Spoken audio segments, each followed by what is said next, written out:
എവരെയും പുതിയ വാർത്തകളിലേക്ക് ഞാൻ സ്വാഗതം ചെയ്യുകയാണ്. ട്രംപ് ചെന്ന് ഇടപെടുന്ന എല്ലാ സ്ഥലങ്ങളിലും തോൽവി സംഭവിക്കുന്നു എന്നുള്ളതാണ് വർത്തമാനകാലത്തിലെ അയാളുടെ ഏറ്റവും വലിയ ദുരന്തം. വ്യാപാര യുദ്ധമെന്ന് പറഞ്ഞ് ചൈനയെ വെല്ലുവിളിച്ച് അയാൾ അവസാനം ചെന്ന് ചൈനയുടെ കാൽക്കൽ വീഴുകയാണ് ഉണ്ടായത്. ഇപ്പോൾ ചൈനയുമായി ട്രംപിന് ഒരു വ്യാപാര യുദ്ധമില്ല. കാനഡയ്ക്കും മെക്സിക്കോയ്ക്കും ഉൾപ്പെടെ ലോകത്തുള്ള എല്ലാ രാജ്യങ്ങൾക്കും ട്രംപ് വലിയ ഇറക്കുമതി ചുങ്കം ഏർപ്പെടുത്തിയപ്പോൾ അവരും തിരിച്ചും അതുപോലെ തന്നെ പണി കൊടുത്തതോടെ അതിലും ട്രംപ് തോറ്റിരിക്കുകയാണ്. ഇപ്പോൾ കാനഡയ്ക്ക് ഉപരോധം ഏർപ്പെടുത്താനുള്ള തിരക്കിലാണ് ട്രംപ് ഉള്ളത്. ഇറാനുമായി അടിക്കാനിറങ്ങി അവിടെ നിന്നും ഇയാൾക്ക് ശരിക്കും കിട്ടിയതോടെ പിൻവാങ്ങുകയാണ് ഉണ്ടായത്. ഇപ്പോൾ ട്രംപ് ആകെ ചെയ്യുന്ന യുദ്ധം നാവുകൊണ്ട് മാത്രമാണ്. അതിൽ അയാളെ തോൽപ്പിക്കാൻ ആർക്കും കഴിയില്ല എന്നുള്ളതാണ് സത്യം. തള്ളിൻ്റെ രാഷ്ട്രപിതാവാണ് ട്രംപ് എന്ന് പറഞ്ഞാലും തെറ്റുണ്ടാവില്ല.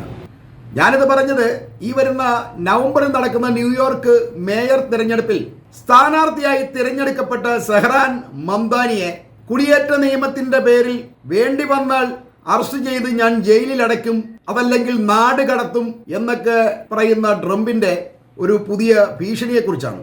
വടക്കേ ഇന്ത്യൻ മുസ്ലിങ്ങളെ ഭീഷണിപ്പെടുത്താൻ മോഡി ഉപയോഗിക്കുന്ന NRC പോലുള്ള ട്രംപിന്റെ ഒരു ആയുധമാണ് ഈ കുടിയേറ്റ നിയമം എന്നുള്ളത്. അയാൾ ഇപ്പോൾ തന്റെ പാർട്ടിക്കാരല്ലാത്ത അമേരിക്കക്കാരെ മുഴുവൻ നാട് കടത്തണമെന്ന മോഹത്തിലാണുള്ളത്. അത് നടപ്പിലാക്കാൻ ശ്രമിക്കുന്നത് അയാൾ തന്നെ കൊണ്ടുവന്ന കുടിയേറ്റ നിയമത്തിന്റെ മറവിലാണ്. ഇപ്പോൾ തന്നെ അമേരിക്കയിൽ ഗ്രീൻ കാർഡ് ഉള്ള ഒരുപാട് വിദേശികളെ അയാൾ ഇതിനകം തന്നെ നാട് കടത്തിയിട്ടുണ്ട്. അതുപോലെ തന്നെ പഠിക്കാൻ വന്ന വിദ്യാർത്ഥികളെ പോലും അയാൾ നാട് കടത്തുകയാണ് ഉണ്ടായത്. അങ്ങനെ അയാൾ ഈ കുടിയേറ്റ നിയമത്തെ അമേരിക്കയിൽ നിന്നും അയാൾക്ക് ഇഷ്ടമില്ലാത്തവരെല്ലാം പുറന്തള്ളാനുള്ള ഒരു മാർഗമായാണ് സ്വീകരിച്ചു വരുന്നത്. അതിൽ വിദ്യാർത്ഥികളില്ല, രാഷ്ട്രീയക്കാരില്ല, അതല്ലെങ്കിൽ വലിയ പ്രശസ്തിയായ ഗായിക വരെ രാജ്യത്തിന് പുറത്തു പോവേണ്ടി വന്നിരിക്കുകയാണ്. എന്നാൽ ട്രംപ് ഇത് ചെയ്യുമ്പോൾ അതിൽ ശരിക്കും ചിന്തിക്കേണ്ട ഒരു കാര്യമുണ്ട്. അമേരിക്കൻ ജനതയിൽ 98% ആളുകളും കുടിയേറ്റക്കാരാണ് എന്നുള്ള വസ്തുതയാണ്. 1492 കൊളംബസ് അമേരിക്ക കണ്ടെത്തുന്നത്. അതിനു മുൻപ് അമേരിക്കക്കാരായി അവിടെ ഉണ്ടായിരുന്നത് ചെറോക്കി, നവോജോ, സിയോക്സ്, അപ്പാച്ചെ, മൊഹാവക് എന്നീ ഗോത്ര വർഗ്ഗക്കാർ മാത്രമേ ഉണ്ടായിരുന്നുള്ളൂ. അവരാണ് അമേരിക്കൻ ആദിവാസികൾ എന്ന് പറയുന്നത്.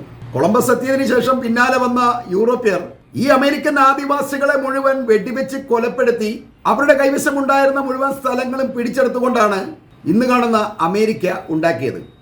പിന്നീട് ഇവിടേക്ക് Spain, British, Portuguese, Greece, Russia, Italy, Poland, Indian, ജൂതർ തുടങ്ങി ചൈനക്കാർ വരെയുള്ള ലോകത്തുള്ള സകല രാജ്യങ്ങളിൽ നിന്നും വിവിധ സംസ്കാരത്തിലുള്ള ജനങ്ങൾ കുടിയേറിക്കൊണ്ടാണ് ഒരു അമേരിക്കൻ രാജ്യം തന്നെ ഉണ്ടായത്. ഈ ഹവായ് ദ്വീപിലൊക്കെ ഉണ്ടായിരുന്ന ആദിവാസികളെ നരഭോജികൾ എന്ന് വിളിച്ചുകൊണ്ട് പൂർണ്ണമായും വെടിവെച്ച് കൊന്നുകൊണ്ട് ആ ദ്വീപ് സ്വന്തമാക്കിയിട്ടാണ് അതൊരു ടൂറിസ്റ്റ് കേന്ദ്രമാക്കി അമേരിക്ക മാറ്റിയിട്ടുള്ളത് എന്ന് നമ്മൾ ഓർക്കണം. അതും 1959 ഈ അടുത്ത നാള് അമേരിക്കയുടെ 50ാമത്തെ സ്റ്റേറ്റ് ആണ് ഈ ഹവായ് ദ്വീപ് എന്ന് പറയുന്നത്. അങ്ങനെ കണ്ടവരുടെ കയ്യിൽ നിന്ന് സാധനം പിടിച്ചു മേടിച്ച് അവിടെ കുടിയേറി പാർത്തവർ തന്നെ ഇപ്പോൾ ആരാണ് ആദ്യം വന്നത് അവസാനം വന്നത് എന്നൊരു തർക്കത്തിൽ ഇവരെ പുറത്താക്കുകയും അതിനുവേണ്ടി കടിപിടി കൂടുകയുമാണ് ചെയ്യുന്നത്. അങ്ങനെയുള്ള കുടിയേറ്റത്തിന്റെ സഹാറ മരുഭൂമിയിലേക്കാണ് ഈ കുടിയേറ്റ നിയമം എന്ന മണലിറക്കാൻ വേണ്ടി ട്രംപ് എന്ന വിഡ്ഢിയായ മനുഷ്യൻ തയ്യാറാകുന്നത്. ഇതത്ര പരിഹാസ്യമായ ഒരു കാര്യമാണ് നമ്മൾ ഓർക്കണം. ശരിക്കും പറഞ്ഞാൽ ഈ ട്രംപ് പോലും അമേരിക്കക്കാരനല്ല എന്നുള്ളതാണ് വാസ്തവം. അയാളുടെ കുടുംബം ജർമ്മനിയിൽ നിന്നും അമേരിക്കയിലേക്ക് കുടിയേറി പാർത്തവരാണ്. ഇയാളുടെ മുത്തച്ഛൻ ഫ്രെഡറിക് ട്രംപ് 1886 16ാം വയസ്സിൽ ജർമ്മനിയിലെ കാൽസണിൽ നിന്നും അമേരിക്കയിലേക്ക് കുടിയേറിയ ഒരാളാണ്. അതിനുശേഷമാണ് അയാൾക്ക് അമേരിക്കയിൽ വെച്ച് മകനും ഇപ്പോഴത്തെ ഡൊണാൾഡ് ട്രംപിന്റെ അച്ഛനുമായ ഫ്രെഡ് ട്രംപ് ജനിക്കുന്നത്. ഇനി ഈ പറയുന്ന ട്രംപ്, അതായത് അമേരിക്കൻ പ്രസിഡന്റായ ഡൊണാൾഡ് ട്രംപ് എന്ന ആളിന്റെ അമ്മ മേരി എന്നെ മാക്ലിയോട് പോലും ഒരു സ്കോട്ട്ലൻഡുകാരിയാണ് എന്നോർക്കണം. അങ്ങനെയുള്ള ട്രംപ് അമേരിക്കക്കാരുടെ വംശാവലിയും കുടിയേറ്റവും ഒക്കെ തിരയാനിറങ്ങിയാൽ ട്രംപ് അമേരിക്കയിൽ നിന്നും കുറ്റിയും പറിച്ച് ജർമ്മനിയിലേക്കോ അതല്ലെങ്കിൽ സ്കോട്ട്ലൻഡിലേക്കോ പോവേണ്ടി വരും എന്നുള്ളതാണ് വാസ്തവം. ഈ കുടിയേറ്റത്തിന്റെ പേരിൽ മംദാനിയെ അറസ്റ്റ് ചെയ്യുമെന്ന് ട്രംപ് ഇപ്പോൾ ഭീഷണിപ്പെടുത്തിയിരിക്കുകയാണ്. ട്രംപ് പറയുന്നത് നമുക്ക് ഈ രാജ്യത്ത് ഒരു കമ്മ്യൂണിസ്റ്റുകാരനെ ആവശ്യമില്ല എന്നാണ്. ഇനി അങ്ങനെ ഒരാളെ നമുക്ക് ആവശ്യമുണ്ടെങ്കിൽ രാജ്യത്തിന് വേണ്ടി അയാളെ ഞാൻ ശ്രദ്ധയോടെ വീക്ഷിക്കും എന്നൊക്കെയാണ് ട്രംപ് ഭീഷണിപ്പെടുത്തുന്നത്. അതായത് ഇയാളുടെ നീക്കങ്ങൾ കൃത്യമായി ട്രംപ് നിരീക്ഷിക്കും. ഈ കഴിഞ്ഞ ദിവസം അയാൾ പറഞ്ഞത് ഇയാൾ ന്യൂയോർക്ക് മേയറായി കഴിഞ്ഞാൽ ഞാൻ പിന്നെ ഫണ്ടുകളൊന്നും ന്യൂയോർക്കിന് കൊടുക്കില്ല എന്നൊക്കെയാണ്. അങ്ങനെ മാക്സിമം ഉപദ്രവിക്കുക എന്നുള്ളതാണ് ഈ ട്രംപിന്റെ ഉദ്ദേശം. അതല്ലാതെ രാജ്യം നന്നാകുക എന്നുള്ളതല്ല. അയാൾക്ക് നിലനിൽക്കണം, അയാളുടെ പാർട്ടിക്ക് നിലനിൽക്കണം. അതാണ് ഈ ട്രംപിന്റെ യഥാർത്ഥ ഉദ്ദേശം. അയാളിലെ ബിസിനസ്സുകാരൻ അങ്ങനെ മാത്രമാണ് ചിന്തിക്കുന്നത്. മറ്റുള്ളവരാരും വളർന്നു വരാൻ പാടില്ല. ഈ മംദാനിയുടെ ഇമിഗ്രേഷൻ രേഖകളെല്ലാം അധികാരികൾ തിരയുമ്പോൾ അത് കൃത്യമായിരിക്കണം. ഇനി അഥവാ അതുമായിട്ട് സഹകരിച്ചില്ല എന്നുണ്ടെങ്കിൽ ഇയാളെ അറസ്റ്റ് ചെയ്ത് ജയിലിലിടും എന്നാണ് ട്രംപ് ഭീഷണിപ്പെടുത്തുന്നത്. ഈ നമ്മുടെ നാട്ടിലൊക്കെ ഇപ്പോൾ ഒരു പുതിയ പരിപാടി ഉണ്ടല്ലോ, വൈരാഗ്യമുള്ള ആൾക്കാരെ അല്ലെങ്കിൽ ഇച്ചിരി പ്രശ്നങ്ങളായിട്ട് ഉണ്ടാക്കുന്ന ആൾക്കാരെ എല്ലാം ED കയറുക. അവരുടെയൊക്കെ ബിസിനസ്, അവരുടെ എന്തെങ്കിലും പരിപാടി ഉണ്ടെങ്കിൽ, അവർക്ക് വരുമാനമുള്ള എന്തെങ്കിലും കാര്യങ്ങളുണ്ടെങ്കിൽ അത് അന്വേഷിച്ചുകൊണ്ട് ED കയറ്റുക. എന്നിട്ട് അവരെ കൊണ്ട് പരിശോധിപ്പിച്ച് എന്തെങ്കിലുമൊക്കെ കേസുണ്ടാക്കി ഇവരെ ഒതുക്കുന്ന ഒരു തരം പരിപാടിയുണ്ട് എന്ന് പറഞ്ഞ പോലെയാണ് ട്രംപ് പറഞ്ഞിരിക്കുന്നത്. ഇയാളിപ്പോൾ ഒരു വിദേശി ആയതുകൊണ്ട് അമേരിക്കൻ പൗരൻ തന്നെയാണ്, അമേരിക്കൻ പൗരത്വം ഉള്ള ആളാണ്, വർഷങ്ങൾക്ക് മുമ്പ് അമേരിക്കൻ പൗരത്വം ഉള്ളതാണ്. അപ്പം അയാളുടെ ഇമിഗ്രേഷൻ രേഖകളെല്ലാം ഞാൻ പരിശോധിച്ചിട്ട് അതിലെന്തെങ്കിലും തകരാറുണ്ടെങ്കിൽ ഞാൻ ഇവനെ പിടിച്ച് ജയിലിലിട്ടിട്ട് കയറ്റിവിടുമെന്നൊക്കെയാണ്. ഈ സഹറാൻ മംദാനിയുടെ അച്ഛൻ മഹമ്മൂദ് മംദാനിയും അമ്മ മീര നായരും ഗുജറാത്തിലാണെന്നേ ഉള്ളൂ. ഇന്ത്യക്കാരാണെന്നൊക്കെ പറഞ്ഞ് നമ്മൾ വളരെയധികം ഇവിടെ തള്ളി മറിക്കുന്നുണ്ട്. പക്ഷേ ഇവരൊക്കെ ഗുജറാത്ത് കണ്ടിട്ടുണ്ടോ എന്നുള്ള കാര്യത്തിൽ തന്നെ സംശയമാണ്. ഈ മീര നായർ എന്ന് പറയുന്നത് വലിയ ഹോളിവുഡും ഇന്ത്യൻ സിനിമകളൊക്കെ സംവിധാനം ചെയ്യുന്ന ഒരു സംവിധായികയാണ്, ഒരു വലിയ പ്രശസ്തയാണ് കേട്ടോ. ഇവരുടെ ഈ പ്രശസ്തിയും ഇപ്പം മകൻ മേയൂറും ഒക്കെ അത് കണ്ടുകൊണ്ട് നമ്മുടെ നാട്ടിൽ പല ആൾക്കാരും ഇവർ നായരാണ്, മലയാളിയാണ് എന്നൊക്കെ തള്ളിമറിക്കുന്നുണ്ട്. സത്യത്തിൽ ഇവർ നായരൊന്നുമല്ല, ഒരു മലയാളമായിട്ട് യാതൊരു ബന്ധവുമില്ല. ഇവർ കേരളത്തിലെ നായരല്ല, കേരളത്തിൽ ഇങ്ങനെ ഒരാളുമില്ല, അവർക്ക് ബന്ധുക്കളുമില്ല, ആരുമില്ല. അവരുടെ പേര് നായർ എന്ന് കിടക്കുന്നത് NAIR എന്നാണ്. ചിലപ്പോൾ ഒരുപക്ഷെ നെയ്യറായിരിക്കാം, അല്ലെങ്കിൽ നെയ്യാറായിരിക്കാം, അങ്ങനെ ഏത് രീതിയിൽ വേണമെങ്കിലും ഇതിനെ വ്യാഖ്യാനിച്ചെടുക്കാം. പക്ഷെ ഒരിക്കലും അവർ മലയാളിയല്ല എന്നുള്ളതാണ് വാസ്തവം. പേരിങ്ങനെ കിടക്കുന്നത് കൊണ്ട് അവർ മലയാളിയാണെന്ന് വാദിക്കുന്നുണ്ടെങ്കിൽ അത് നമ്മുടെ നാട്ടിൽ ഈ പണിക്കൊക്കെ വരുന്ന ഈ ബംഗാളികളുടെ ചില പേരിനൊപ്പം ഈ ഷെയ്ഖ് എന്ന് ചേർക്കുന്നത് കൊണ്ട് അവരെല്ലാം അറബികളും കോടീശ്വരന്മാരുമാണ് എന്ന് ധരിക്കുന്നത് പോലെയുള്ളൂ. നമ്മൾ ഈ ബംഗാളികളെ ഈ കൽപ്പണിക്ക് വരുന്നവരും അവരുടെ പേരിൽ ഷെയ്ഖ് ഉണ്ടല്ലോ, അപ്പോൾ അതുകൊണ്ട് ഒരു ഷെയ്ഖാട്ടോ, ഒരു ദുബായിലെ ഷെയ്ഖ അല്ലെങ്കിൽ ഖത്തറിലെ ഷെയ്ഖ എന്ന് പറയുന്നത് പോലെയേ ഉള്ളൂ. അവരൊക്കെ പേര് ശ്രദ്ധിച്ചിട്ടുണ്ട്, സൊഹേൽ ഷെയ്ഖ് അല്ലെങ്കിൽ ഉസ്മാൻ ഷെയ്ഖ്, ജുമാൽ ഷെയ്ഖ്, ഇങ്ങനെയൊക്കെ പേരുകളാണ് ഈ ബംഗാളികൾക്കുള്ളത്. അപ്പോൾ അവരെല്ലാം ഈ അറബി ഷെയ്ഖുകളാണ് എന്ന് നമ്മൾ ധരിച്ചു കഴിഞ്ഞാൽ വശം കെട്ട് പോകത്തേ ഉള്ളൂ. അതുപോലെയാണ് ഈ മീര നായർ എന്ന് പറഞ്ഞത്, അവർ മലയാളിയൊന്നുമല്ല, ചുമ്മാ പറയുന്നത്. ഈ സഹറാൻ മംദാനി എന്ന് പറഞ്ഞ അദ്ദേഹം ജനിക്കുന്നത് ഉഗാണ്ടയിലാണ്. ശരിക്കും പറഞ്ഞാൽ അയാളുടെ ഉപ്പ മഹമ്മൂദ് മംദാനി കൊളംബിയ യൂണിവേഴ്സിറ്റിയിൽ പ്രൊഫസറായിരുന്നു. അതുകൊണ്ട് 7 വയസ്സ് മുതൽ ഈ സഹറാൻ മംദാനി അമേരിക്കയിൽ തന്നെയാണ്. അങ്ങനെയാണ് അവർക്ക് അമേരിക്കൻ പൗരത്വമൊക്കെ ഉണ്ടാവുന്നത്. അച്ഛനും അമ്മയൊക്കെ വലിയ പ്രശസ്തരാണല്ലോ, അതുകൊണ്ട് തന്നെ അവർക്ക് പൗരത്വത്തിന് വലിയ ബുദ്ധിമുട്ടുകളൊന്നും ഉണ്ടായില്ല. അവർ അമേരിക്കൻ പൗരന്മാരായിട്ട് ആണ് അവർ മുന്നോട്ട് പോയത്. അങ്ങനെ ഈ സഹറാൻ മംദാനിയുടെ പഠനവും രാഷ്ട്രീയവും എല്ലാം ഒരുമിച്ച് മുന്നോട്ട് പോയത് കൊണ്ടാണ് അയാൾക്കിപ്പോൾ ഈ മേയർ സ്ഥാനത്തേക്കൊക്കെ മത്സരിക്കാൻ കഴിഞ്ഞത്.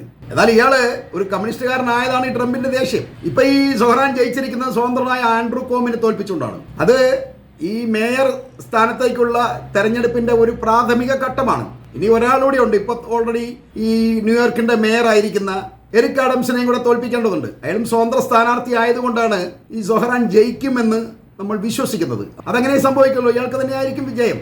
കാരണം മറ്റവരെല്ലാം സ്വതന്ത്രരാണല്ലോ. അപ്പോൾ ഇനി വരാൻ പോകുന്ന തെരഞ്ഞെടുപ്പ് എന്ന് പറയുന്നത് നവംബറിലാണ്. ആ നവംബറിൽ ഈ എറിക് ആഡംസിനെയും കൂടെ തോൽപ്പിച്ചു കഴിഞ്ഞാൽ ഇയാൾക്ക് മേയറാൻ കഴിയും. എന്നാൽ ഇങ്ങനെ മേയർ ആവും എന്ന് ഉറപ്പുള്ളത് കൊണ്ടാണ് ട്രംപ് ഇപ്പൊ അതിനെ പൊളിക്കാൻ വേണ്ടിയാണ് ഇത്തരം ഭീഷണികൾ മുഴക്കുന്നത്. അതായത് കുടിയേറ്റപരമായ കാര്യങ്ങൾ പറഞ്ഞ് അയാളെ ഇൻസൾട്ട് ചെയ്യുക എന്നുള്ളതാണ് ഈ ട്രംപിന്റെ പ്രധാന ലക്ഷ്യം. വേണ്ടി വന്നാൽ നിന്നെ ഞാൻ പിടിച്ച് ജയിലിലിട്ടിട്ട് രാജ്യം എവിടെയാണെന്ന് കണ്ടു കഴിഞ്ഞാൽ അവിടേക്ക് കയറ്റി വിടും എന്നൊക്കെ ട്രംപ് വിളിച്ചു പറയുമ്പോൾ ഇയാൾ വെറും ഒരു വിദേശിയാണ്, നമ്മുടെ അമേരിക്കയ്ക്ക് വേണ്ടി ഇയാൾക്കൊന്നും ചെയ്യാൻ കഴിയില്ല എന്നൊക്കെ ജനങ്ങളുടെ ഇടയിൽ ഒരു തെറ്റിദ്ധാരണ വരുത്തി ഇയാളെ വില കുറച്ച് കാണാനാണ് ട്രംപ് ഇതിലൂടെ ലക്ഷ്യമാക്കുന്നത്. ഈ ട്രംപ് പോലും അയാളുടെ എതിർ സ്ഥാനാർത്ഥിയെ കുറിച്ച് ഇക്കഴിഞ്ഞ ഇലക്ഷനിൽ വളരെ മോശമായ പ്രചാരണം നടത്തിയിരുന്ന ഒരാളാണ്. ഇലക്ഷൻ ജയിക്കാൻ വേണ്ടി അയാൾ എന്ത് വൃത്തികേടുകളും പറയുമെന്നുള്ള ഒരു നിലപാടുകാരനാണ്. ഇപ്പം തന്നെ അയാൾ പല വൃത്തികേടുമല്ലേ പറയുന്നത്. അപ്പോൾ അത് വെച്ച് നോക്കുമ്പോൾ ഇലക്ഷൻ ജയിക്കാൻ വേണ്ടി അയാൾക്ക് എന്തും പറയാൻ കഴിയും എന്ന് പറയുന്ന പോലെ ഈ സഹറാൻ മംദാനിയെ വളരെ ഇൻസൾട്ട് ചെയ്തുകൊണ്ട് ഇവനൊക്കെ വിദേശി, ഇവനെ ഞാൻ കയറ്റിവിടും, ഞാൻ വിചാരിച്ചു അങ്ങനെ ചെയ്യാൻ പറ്റും എന്നൊക്കെ ഇയാൾ അങ്ങോട്ട് മറിക്കുകയാണ്. അതുപോലെ തന്നെ ഇയാൾ കമ്മ്യൂണിസ്റ്റുകാരനാണ്. ഈ കമ്മ്യൂണിസ്റ്റുകാരന് അമേരിക്കയിൽ യാതൊരു അവകാശമില്ല. അതായത് അതൊരു മുതലാളിത്ത രാജ്യമാണല്ലോ, അപ്പൊ കമ്മ്യൂണിസ്റ്റുകാരന് അവിടെ അവകാശമില്ല എന്നുള്ള ഒരു വാദമാണ് അയാൾ വരുത്തുന്നത്. അങ്ങനെ അയാൾ പറയുന്നത് തന്നെ തെറ്റാണ്. ഒരു മുതലാളി രാഷ്ട്രീയമായിട്ട് ഇങ്ങനെ കഴിയുക എന്ന് പറഞ്ഞാൽ സാധാരണക്കാർക്ക് അങ്ങോട്ട് ജീവിക്കണ്ടേ. എല്ലാവരും മുതലാളിമാരല്ലല്ലോ അമേരിക്കയിൽ. ട്രംപ് മുതലാളി ആയിരിക്കാം എന്ന് കരുതി അവിടെ പട്ടണക്കാരാണ് കൂടുതലുള്ളത്. ശരിക്കും പറഞ്ഞാൽ അമേരിക്കയിൽ 30% ആൾക്കാർക്ക് വിദ്യാഭ്യാസം പോലും ഇല്ല എന്നുള്ളതാണ് വാസ്തവം. അതായത് അവര് ഇംഗ്ലീഷ് സംസാരിക്കുന്നു എന്ന് പറഞ്ഞ് അവർ വിദ്യാഭ്യാസമുള്ളവരായിരിക്കണമെന്നില്ല. ഇപ്പൊ ലോകത്തുള്ള എല്ലാ കാര്യങ്ങളും ഇംഗ്ലീഷിലായതുകൊണ്ട് അവർക്കത് വലിയ തടസ്സമില്ലാതെ മുന്നോട്ട് പോകും, മറ്റുള്ളവർക്ക് അറിയാനും കഴിയില്ല. അല്ലാതെ അവരെല്ലാവരും ഉന്നത വിദ്യാഭ്യാസം നേടിയവരൊന്നും അല്ല അമേരിക്കക്കാർ. അവരുടെ അവിടെ തൂപ്പുകാരനെ കിട്ടുമല്ലോ. ഈ എല്ലാവർക്കും ഉന്നത ജോലികളല്ലേ അവർ നോക്കുള്ളൂ. അപ്പോൾ എല്ലാ തരത്തിലും പെട്ട നമ്മുടെയൊക്കെ നാട്ടിലുള്ള പോലെ വിദ്യാഭ്യാസമുള്ളവരും ഇല്ലാത്തവരും ഒരു മീഡിയം വിദ്യാഭ്യാസം നേടിയവരും എല്ലാ തരത്തിലുള്ള ആളുകളും അമേരിക്കയിലുണ്ട് എന്നുള്ളതാണ് വാസ്തവം. അപ്പോൾ അമേരിക്കയിൽ ഈ കമ്മ്യൂണിസ്റ്റുകാരൊന്നും വേണ്ട, ഞാനും എൻ്റെ പാർട്ടിയും എൻ്റെ ആൾക്കാരും മാത്രം മതി എന്നാണ് ട്രംപിൻ്റെ ഒരു ആഗ്രഹം. അതുകൊണ്ടാണ് അയാൾ ഇങ്ങനെയുള്ള ആൾക്കാരെ അടിച്ച് കളയാൻ നോക്കുന്നത്. എന്നാൽ ഇയാൾ ചിന്തിക്കാത്ത മറ്റൊരു കാര്യമുണ്ട്. ഈ അമേരിക്കൻ പ്രസിഡന്റ് എന്ന് പറയുന്നത് 4 വർഷം മാത്രം വഹിക്കുന്ന ഒരു പദവിയാണ്. അതിലിപ്പോൾ 6 മാസം ഓൾറെഡി ട്രംപിന്റെ കഴിഞ്ഞിരിക്കുകയാണ്. ഇനി 3.5 വർഷം കൂടിയേ ട്രംപിന് കാലാവധിയുള്ളൂ. എന്നാൽ ഈ കാലാവധിക്ക് മുമ്പ് ഇയാളുടെ കയ്യിലിരിപ്പ് കൊണ്ട് നാട്ടുകാർ തന്നെ അയാളെ പിടിച്ചിറക്കി വിടും എന്നുള്ള രീതിയിലാണ് അയാൾ മുന്നോട്ട് പോകുന്നതും അമേരിക്കയെ ലോകത്തിന് മുന്നിൽ നാണം കെടുത്തിക്കൊണ്ടിരിക്കുന്നതും. കാണുന്നിടത്തെല്ലാം പോയി കൈയിടും. അവസാനം അവിടുന്ന് നാറി നാശം കെട്ടി ഇത്രയും നാള് അമേരിക്ക ഉണ്ടാക്കി വെച്ചിരുന്ന സകല പേരുകളും അയാൾ നശിപ്പിച്ചുകൊണ്ടിരിക്കുകയാണ്. സകലയിടവും പോയി തോക്കുകയാണ്, നഷ്ടം വരുത്തുകയാണ്. എന്നിട്ട് ഇപ്പുറത്തൂടെ ബലമായിട്ട് ആൾക്കാരെ നിന്ന് ചുങ്കോ എന്നുള്ള പേര് പിരിച്ചെടുത്ത് കുറച്ച് കാശ് അങ്ങനെ ഉണ്ടാക്കും. പക്ഷെ ആ കാശ് അയാൾ കൊണ്ട് ചെലവാക്കുന്നത് ഇസ്രായേലിന് വേണ്ടിയാണ്. അയാൾ യുദ്ധം ചെയ്യുകയാണ്. അയാളും നെതന്യാഹുവായിട്ട് ചേർന്നുകൊണ്ട് അറബ് രാഷ്ട്രങ്ങളിൽ പോയി ചുമ്മാ യുദ്ധം ചെയ്ത് ഈ കാശുകളെല്ലാം നശിപ്പിച്ചു കളയാം. എന്നാലും വിജയം കിട്ടുന്നുണ്ടോ? അതില്ല താനും. ചുമ്മാ ഇങ്ങനെ യുദ്ധം ചെയ്തുകൊണ്ടിരിക്കുക. കുറേ ആൾ കഴിയുമ്പോൾ ഞങ്ങൾ യുദ്ധം നിർത്തി കേട്ടോ, ഞാൻ പറഞ്ഞു നെതന്യാഹുവിനോട് അവസാനിപ്പിക്കണമല്ല. ഇയാളെ തുടങ്ങി വെച്ച് കൊടുക്കുന്ന ഞാൻ പറഞ്ഞിട്ടുണ്ട് അവസാനിപ്പിക്കണമെന്ന്. തുടങ്ങാതിരുന്നാൽ പോരെ. കുറേ ആയുധവും കളഞ്ഞ് കാശും കളഞ്ഞതിന് ശേഷം ഞാൻ പറഞ്ഞിട്ടുണ്ട് നെതന്യാഹുവിനോട് യുദ്ധമൊക്കെ നിർത്തണം, നമുക്ക് നന്നാവണം. യുദ്ധം തുടങ്ങാതിരുന്ന ഈ പ്രശ്നങ്ങളെല്ലാം തീർന്ന്. അപ്പം ചുമ്മാ പോയി ഇരിക്കുന്ന ഒരാൾക്കാർ ചൊറിഞ്ഞിട്ട് അവിടുന്ന് തല്ലി കിട്ടി കഴിയുമ്പോൾ എന്തെങ്കിലുമൊക്കെ ന്യായം പറഞ്ഞ് പിൻവലിക്കുക. ഇതാണ് ഇപ്പോൾ അയാൾ ചെയ്തുകൊണ്ടിരിക്കുന്നത്. എന്നാൽ ഇയാൾ ഇങ്ങനെ യുദ്ധം ചെയ്തുകൊണ്ടിരിക്കുമ്പോൾ ഈ സഹ്റാൻ മംദാനി ജലത്തിന് ഓഫർ ചെയ്യുന്ന എന്താണെന്നുള്ള കാര്യം നമ്മൾ ചിന്തിക്കണം. അയാൾ പറയുന്നത്, എന്നെ നിങ്ങൾ മേയറായി കഴിഞ്ഞാൽ ന്യൂയോർക്കിലുള്ളവർക്ക്, വീടില്ലാത്തവർക്ക് ഞാൻ വീടുണ്ടാക്കി തരും. ഇപ്പം തന്നെ ന്യൂയോർക്കിൽ ഒരുപ്പെട്ടവനൊന്നും വീടില്ല, ഉള്ളവന് ഒടുക്കത്തെ വാടക കൊടുത്താണ് കിടക്കുന്നത്. അപ്പം നിങ്ങൾക്ക് ഞാൻ വീടുണ്ടാക്കാനുള്ള സംവിധാനം ഉണ്ടാക്കി തരും. മനുഷ്യന് വീടാണല്ലോ ആവശ്യം. അതുപോലെ തന്നെ നിങ്ങളുടെ ബസ് യാത്രകളെല്ലാം ഞാൻ സൗജന്യമാക്കാനുള്ള സംവിധാനം എടുക്കും. അപ്പോൾ അവർക്ക് ചുമ്മാ ന്യൂയോർക്കിലൂടെ ബസ്സിൽ ഫ്രീ അടിച്ച് പോകാം. പിന്നെ അടിസ്ഥാന സൗകര്യങ്ങളെല്ലാം കാര്യമായ വികസനം ഉണ്ടാവും. അതുകൂടാതെ ഈ കുറഞ്ഞ വരുമാനമുള്ള ആൾക്കാർക്ക് പെൻഷൻ നമ്മുടെയൊക്കെ നാട്ടിൽ കൊടുക്കുന്നുണ്ടല്ലോ എന്ന് പറയുന്ന പോലെ പെൻഷൻ, തൊഴിൽ, അങ്ങനെ ഒരുപാട് വാഗ്ദാനം ഈ സഹ്റാൻ മംദാനി അയാളെ മേയർ സ്ഥാനത്ത് എത്തിക്കുന്നതിന് വേണ്ടി വാഗ്ദാനം ചെയ്യുന്നുണ്ട്. അതിൽ കുറേയൊക്കെ അയാൾ നടപ്പിലാക്കാതിരിക്കാൻ കഴിയില്ല അയാൾക്ക്. കാരണം അതൊരു പുതിയ വാഗ്ദാനമാണ്. അമേരിക്കക്കാരെ സംബന്ധിച്ച് ഇവർ ആരും ഇങ്ങനത്തെ വാഗ്ദാനങ്ങളൊന്നും കേട്ടിട്ടില്ല. അത് നമ്മളെപ്പോലുള്ള 3 രാഷ്ട്രങ്ങളിൽ മാത്രമേ ഇത്രയും വാഗ്ദാനങ്ങൾ കൊടുക്കുള്ളൂ. അത് പാലിക്കേണ്ടത് ആവശ്യമില്ലാത്തത് കൊണ്ട് ഇഷ്ടംപോലെ വാഗ്ദാനങ്ങൾ നമ്മൾ വാരിക്കോരി കൊടുക്കാൻ പറ്റും. പക്ഷേ അമേരിക്കയിലൊന്നും അങ്ങനെയല്ല. അവർക്ക് അങ്ങനെ ചെയ്യാതിരിക്കാൻ കഴിയില്ല. അപ്പോൾ അതുകൊണ്ട് തന്നെ അവിടെ മേയറായിട്ട് ഇത്തരം ഒരാളുകൾ വന്നു കഴിഞ്ഞാൽ അവർക്കതിൻ്റെ ഗുണമുണ്ടാകും എന്ന് കണ്ടുകൊണ്ട് തന്നെയാണ് സഹ്റാൻ മംദാനിയെ അവിടുത്തെ ജനങ്ങൾ ഭൂരിപക്ഷത്തോടു കൂടി ജയിപ്പിച്ചിരിക്കുന്നത്. ആ ഒരു നിലപാടിൽ അയാൾ ഉറച്ചു നിന്ന് അയാൾക്ക് വളരെയധികം നാടിന് വളരെയധികം ഗുണങ്ങൾ ചെയ്തു കഴിഞ്ഞാൽ അയാൾക്ക് കാലക്രമേണ അമേരിക്കൻ പ്രസിഡന്റ് വരെ ആകാൻ കഴിയും. അങ്ങനെയുള്ള ഒരാളെ ജനങ്ങൾ ഇഷ്ടപ്പെടുന്ന, ജനങ്ങൾ തിരഞ്ഞെടുക്കുന്ന ഒരാളെയാണ് നീ ഒരു കമ്മ്യൂണിസ്റ്റുകാരനാണ്, നീ വിദേശിയാണ് എന്നൊക്കെ പറഞ്ഞ് ഈ ട്രംപ് പിടിച്ച് ജയിലിടാനും നാട് കടത്താനും ഒക്കെ ശ്രമിക്കുന്നത്. ട്രംപിന് ഇത്രയധികം കലിപ്പുണ്ടാകാൻ മറ്റു ചില കാരണങ്ങളുണ്ട്. ഈ ട്രംപും നെതന്യാഹുവും കൂടി പലസ്തീനിൽ ചെയ്യുന്ന ക്രൂരതകളെ ഒന്നും ഈ സഹ്റാൻ മംദാനി പിന്താങ്ങുന്നില്ല എന്നുള്ളതാണ് അതിൽ പ്രധാന കാരണം. ഈ സഹ്റാൻ പറഞ്ഞിരിക്കുന്നത്, നീ ന്യൂയോർക്ക് മേയറായിരിക്കുമ്പോൾ ഈ നെതന്യാഹു അങ്ങാണ് ന്യൂയോർക്കിൽ വന്നു കഴിഞ്ഞാൽ അവനെ കോളറിനെ പിടിച്ച് പൊക്കിയെടുത്ത് ജയിലിടുമെന്നാണ് പറഞ്ഞിരിക്കുന്നത്. അപ്പം അങ്ങനെയൊക്കെ ട്രംപിൻ്റെ അടുത്തൊരു സുഹൃത്തിനോട് ഒരു മേയർ ഇങ്ങനെ പറയുമ്പോൾ സ്വാഭാവികമായിട്ടും ട്രംപിന് കലിയിളകും എന്നുള്ളതാണ് വാസ്തവം. അതുകൊണ്ടാണ് ഈ ട്രംപ് ഇങ്ങനെ അലറി തുള്ളുന്നത്. അതൊന്നും ഒരിക്കലും നടക്കാത്ത കാര്യമാണ്. അപ്പം ഈ ശരിക്കും ഈ സഹ്റാനെ തോൽപ്പിക്കാനുള്ള മറ്റു ആയുധങ്ങളൊന്നും ഈ ട്രംപിന്റെ കയ്യിൽ ഇല്ലാത്തത് കൊണ്ടാണ് ആയുധമായ നാവ് ഇപ്പോൾ പുറത്തെടുത്തിരിക്കുന്നത്. അതാകുമ്പോൾ ചുമ്മാ തള്ളി മറിച്ചാൽ മതി, ഭീഷണിപ്പെടുത്തിയാൽ മതി. അതുപോലെ തന്നെ ലോകം മുഴുവൻ ട്രംപിനോട് എതിർപ്പായതുകൊണ്ട് അമേരിക്കയുടെ മേലും ആ എതിർപ്പ് ഉണ്ടാവുന്നത് ട്രംപ് മൂലമാണെന്നുള്ളൊരു ധാരണ ജനങ്ങൾക്കുണ്ട്. അതോടൊപ്പം ഇറാനിൽ നിന്നും വൻ തോൽവിയാണ് അമേരിക്കയ്ക്ക് ട്രംപ് വാങ്ങി തന്നിരിക്കുന്നത് എന്നൊരു ധാരണയും ജനങ്ങളുടെ മനസ്സിലുണ്ട്. ഇങ്ങനെയൊക്കെ ടോട്ടലി ട്രംപിനോട് ജനങ്ങൾക്ക് വലിയ അഭിപ്രായമൊന്നുമില്ല. അയാൾ തന്നെയാണ് അയാളെക്കുറിച്ച് സ്വന്തമായ അഭിപ്രായം പറയുന്നത്. സംഭവം നമ്മളെല്ലാം സെറ്റായിട്ടുണ്ട്, ഞാൻ ഭയങ്കര സംഭവമാണ്, ഞാൻ ഇറാനിലൊക്കെ പോയി ജയിച്ചിട്ടുണ്ട്, ഹൂത്തികളോട് ജയിച്ചിട്ടുണ്ട് എന്നൊക്കെ പറഞ്ഞ് ഇയാൾ സ്വയം തള്ളിമറിച്ചുകൊണ്ട് പിടിച്ചു നിൽക്കുകയാണ്. അപ്പോൾ പ്രസിഡന്റ് ഇങ്ങനെ ഈ ചാനലിൻ്റെ മുന്നിൽ നിന്ന് ഇങ്ങനെ പറയുമ്പോൾ ആൾക്കാർ കേട്ടിരിക്കുമെന്നല്ലാതെ അവർക്ക് തിരിച്ചു പറയാൻ മറ്റു മാർഗങ്ങളൊന്നുമില്ലല്ലോ. മറ്റുള്ളവരെ അയാൾക്ക് കേൾക്കാനും പറ്റുന്നില്ല. അവർക്ക് എന്താണ് ഇയാളോടുള്ള അഭിപ്രായം എന്ന് പോലും ട്രംപിന് അറിയാൻ കഴിയുന്നില്ല. എന്തായാലും ട്രംപ് അമേരിക്കയെ സംബന്ധിച്ച് ഏറ്റവും മോശം ഒരു പ്രസിഡന്റ് തന്നെയായിരിക്കും എന്ന് പറഞ്ഞുകൊണ്ട് ഞാൻ ഈ വീഡിയോ ഇവിടെ അവസാനിപ്പിക്കുകയാണ്.